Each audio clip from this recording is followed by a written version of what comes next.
Incendies, inondations, tremblements de terre, trous dans la couche d'ozone, tempêtes magnétiques, guerre, monde au bord de la guerre nucléaire, monnaie numérique, camp numérique, contrôle étatique et restriction de la liberté des citoyens, effondrement de l'économie mondiale, chômage, fermeture des frontières, nouvelle pandémie, famine et bien d'autres choses encore. Nous entendons parler de tout cela chaque jour, partout dans les médias. En bref, le monde de la peur et de la terreur s'intensifie. Voyons ensemble ce qui se passe réellement. Je vous souhaite la bienvenue sur ma chaîne Natalia, l'énergie des mots. Je m'appelle Natalia. Je m'excuse de vous enregistrer cette vidéo avec la voix d'un traducteur. Je n'ai pas encore appris votre langue. En réalité, ces processus sont logiques et inévitables. La planète est en constante évolution. Le paysage, le climat, les formes de vie, le système social, etc., changent sans cesse. Et ce processus ne s'est jamais arrêté. Les espèces vivantes sont obligées de muter et de s'adapter aux nouvelles réalités. Ainsi, à une certaine époque, l'homme intelligent est apparu alors que l'Australopithèque existait déjà, si l'on se réfère à l'anthropogenèse. Peu à peu, l'homme intelligent a supplanté l'Australopithèque en tant que version plus perfectionnée qui, grâce à une nouvelle configuration intellectuelle dans le cerveau, appelée néocortex, est devenu capable d'influencer le monde matériel par ses manipulations. Ces deux espèces ont coexisté pendant un certain temps, jusqu'à ce que la nouvelle espèce supplante définitivement l'ancienne. Un nouveau processus évolutif est actuellement en cours. Plus précisément, il est en cours depuis longtemps, mais il s'agissait d'une phase préparatoire.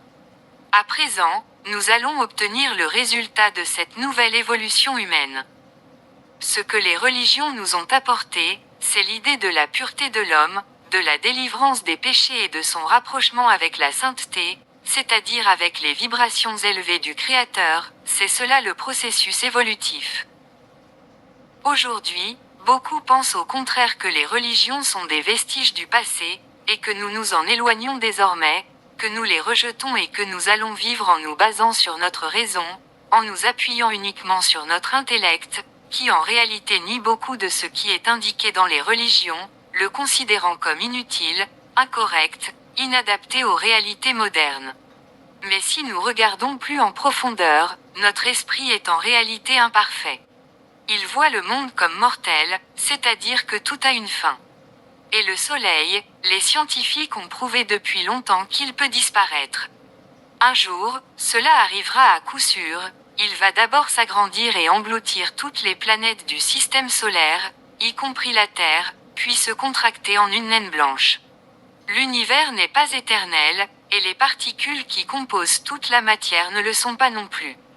Par exemple, les scientifiques ont déjà déterminé la durée de vie exacte d'un électron, c'est-à-dire qu'il finira lui aussi par se désintégrer. Mais toutes ces recherches concernent précisément la matière morte, c'est-à-dire sans énergie vivante, c'est-à-dire sans l'énergie de la source qui l'a créée. Il semble donc qu'il existe deux mondes. Le monde de la matière morte, c'est-à-dire celui avec lequel nous travaillons tous les jours, c'est-à-dire ce qu'a étudié la physique, etc. Et le monde de la matière vivante, c'est-à-dire ce que nous voyons, ce que nous connaissons dans les religions, ce vers quoi les gens se tournent, l'intelligence supérieure, le Créateur, chaque jour. Le plus intéressant, c'est qu'il est impossible d'étudier l'énergie vivante, la matière vivante, avec des instruments inanimés. Pourquoi les scientifiques n'ont-ils pas encore étudié l'énergie vivante, alors qu'il existe actuellement suffisamment d'instruments pour le faire? On ne peut étudier l'énergie vivante qu'avec un instrument vivant. Seul un être vivant peut ressentir Dieu. Aucun appareil n'est capable de compter Dieu et de prouver son existence. En effet, tout appareil créé à partir de matière inerte ordinaire ne peut étudier que ce type de matière. Pour ma part, je me suis consacré à l'étude de l'énergie des mots, c'est-à-dire de cette énergie vivante qui n'est pas accessible aux appareils ordinaires. À l'aide d'une technique projective, j'étudie l'énergie des mots, les vibrations qu'ils véhiculent, et j'en tire des clés d'exercice que l'on peut pratiquer pour élever ces vibrations. Je vais maintenant vous expliquer pourquoi il est nécessaire d'élever ces vibrations. Pourquoi est-ce si important, et particulièrement important maintenant que nous sommes entrés dans une nouvelle ère? On sait déjà que le 19 mai 2024, la dernière planète du système solaire est entrée dans le signe du Verseau. Cela signifie que nous sommes déjà pleinement entrés dans l'ère du Verseau. C'est une ère avec des vibrations complètement différentes. De plus, tous les 12 000 ans, notre galaxie tourne aussi d'une certaine manière et le bras d'Orion, où nous nous trouvons avec notre système solaire, entre également dans des vibrations particulièrement élevées qui augmentent réellement le bruit de la Terre. C'est une sorte de fond énergétique de la Terre qui influence réellement tous les êtres vivants de la planète. C'est pourquoi il faut être en phase avec ces énergies, il faut être en tandem avec elles, être en harmonie avec elles. Mais que sont les vibrations élevées du point de vue humain? Il ne s'agit pas des fréquences que nous connaissons, qui, comme je l'ai dit, sont étudiées dans la matière morte. Il s'agit des vibrations de votre énergie vitale, c'est-à-dire les vibrations émises par une âme pure. C'est-à-dire vos pensées élevées, vos états élevés qui, d'une part, attirent dans votre vie tout ce qu'il y a de meilleur et, d'autre part, cessent de vous détruire, cessent de voir le monde comme s'il était en train de se détruire. C'est-à-dire ce qui se passe lorsque nous considérons le monde comme de la matière morte. Il s'avère que l'idée principale est de préserver sa pureté, son âme, son corps. C'est ce à quoi les religions nous ont préparés pendant des milliers d'années. Petit à petit, progressivement. Et c'est vers cela que l'homme a été conduit. C'est-à-dire que Dieu communique directement avec chaque personne, cela ne dépend de personne d'autre. Et c'est un processus personnel pour chacun. Notre corps est en réalité pur, mais notre esprit ne va pas bien. Il existe toutes sortes de méthodes et de techniques en psychologie pour éliminer ces traumatismes qui s'y sont installés et qui projettent une image négative du monde. C'est-à-dire que lorsque nous voyons une personne, nous projetons en réalité sur elle l'image d'un de nos agresseurs. En réalité, cette personne n'est en rien responsable. Et ainsi de suite. Tout cela montre que c'est en fait l'esprit lui-même, notre conscience, notre inconscient, notre subconscient, qui est très vulnérable. Et tout cela provoque bien sûr de tels problèmes. Mes exercices clés permettent de restructurer la pensée en augmentant les vibrations dans le corps. C'est pourquoi vous devez à chaque fois suivre ce qui se passe en vous à un moment donné, sur quelle vibration vous vous trouvez, utilisez telle ou telle clé que j'étudie et note pour vous afin de vous transférer sur des vibrations élevées et vous y maintenir. Par exemple, vous êtes en proie à l'angoisse et à la peur, disons, à cause d'un manque d'argent. Dans ce cas, vous ressentez des vibrations basses, de l'anxiété et de la peur.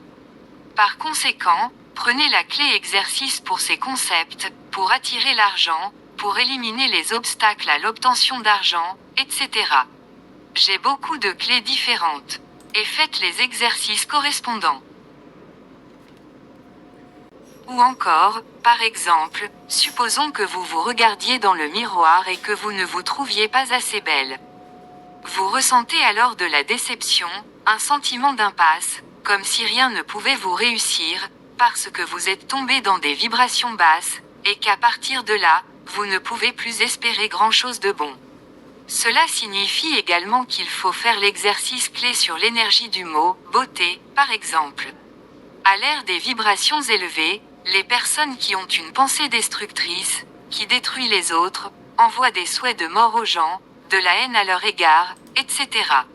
Ces personnes se retrouvent sans rien et le resteront à l'avenir, car il n'y a plus d'énergie dans les vibrations basses. Et même ceux qui ont eu recours à des méthodes telles que la magie noire, par exemple, pour nuire à leur ennemi, se retrouvent également sans rien, car à présent, aux vibrations basses et sombres, il reste de moins en moins d'énergie, disons, de force.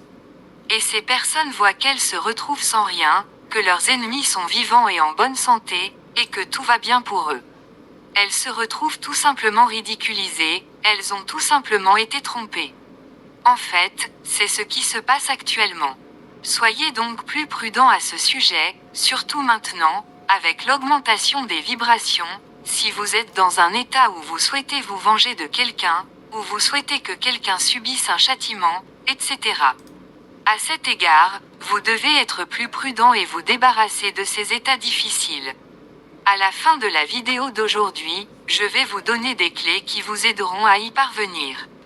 Car ma méthode de travail à travers l'énergie des mots aide non seulement à augmenter ses vibrations, mais aussi, comme effet secondaire, à éliminer certains aspects négatifs.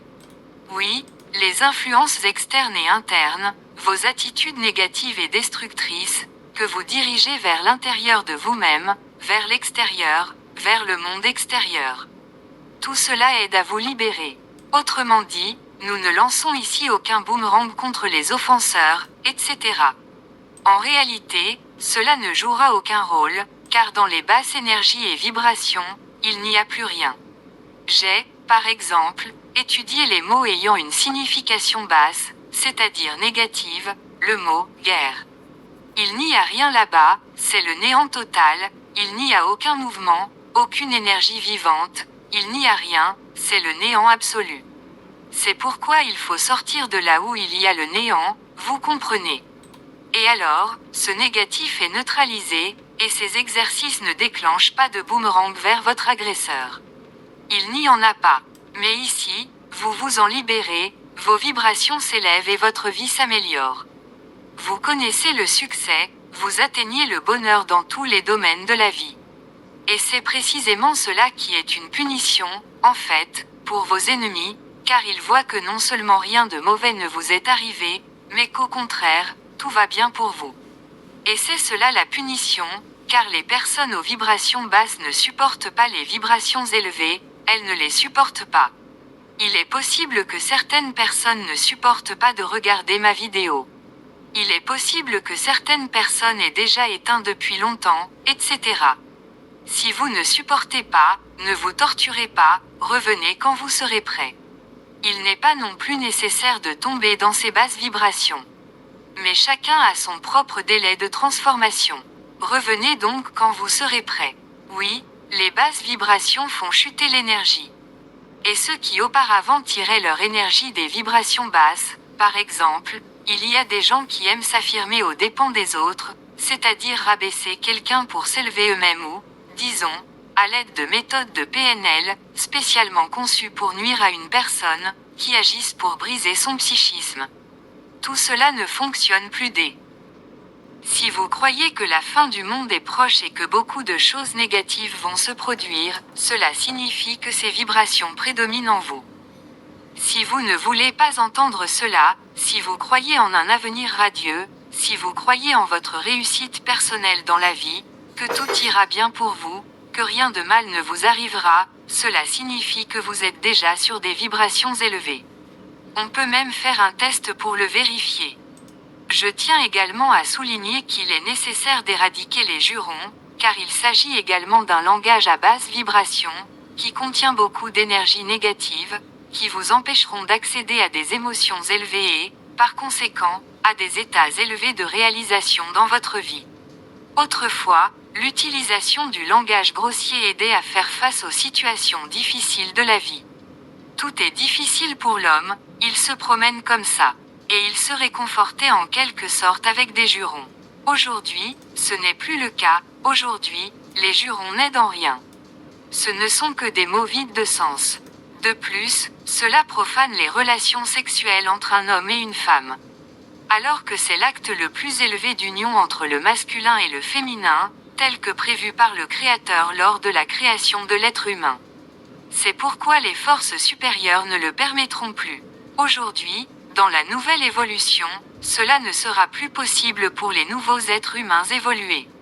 Oui, puisque nous avons abordé le sujet de la sexualité, je dirais que la sexualité basse ne sera plus aussi attrayante et aussi, comment dire, là où l'on ressent beaucoup d'énergie. En fait, ce qui devient attrayant, c'est la sexualité élevée, qui est vraiment inhérente à la nature des grandes énergies élevées. Et si vous glissez quelque part, c'est-à-dire si vous pensez que rien ne se passera, que le monde va s'effondrer maintenant. Mais le monde est simplement en train de se reconstruire, car la façon dont il existait auparavant a montré son inefficacité en réalité. Surtout en ce qui concerne l'ordre social ou l'organisation de l'économie, etc. Car ce sont des processus naturels. Si cela a déjà fait son temps et ne montre pas d'efficacité, il faut changer quelque chose. Il ne faut donc pas avoir peur des changements, il faut faire confiance au Créateur, croire que tout va bien et que tout ira bien pour vous, car il ne peut en être autrement. Et ici, beaucoup dépend de vous, de vos penchants. Encore une fois, si vous avez tendance à avoir des vibrations basses, vous les aurez. Si vous avez tendance à avoir des vibrations élevées, cela signifie que vous vivrez une telle vie, c'est-à-dire la meilleure. C'est pourquoi, comme toujours, je vous souhaite le bonheur et une vie à haute vibration, et je vous remercie de votre attention. À bientôt dans les prochaines vidéos.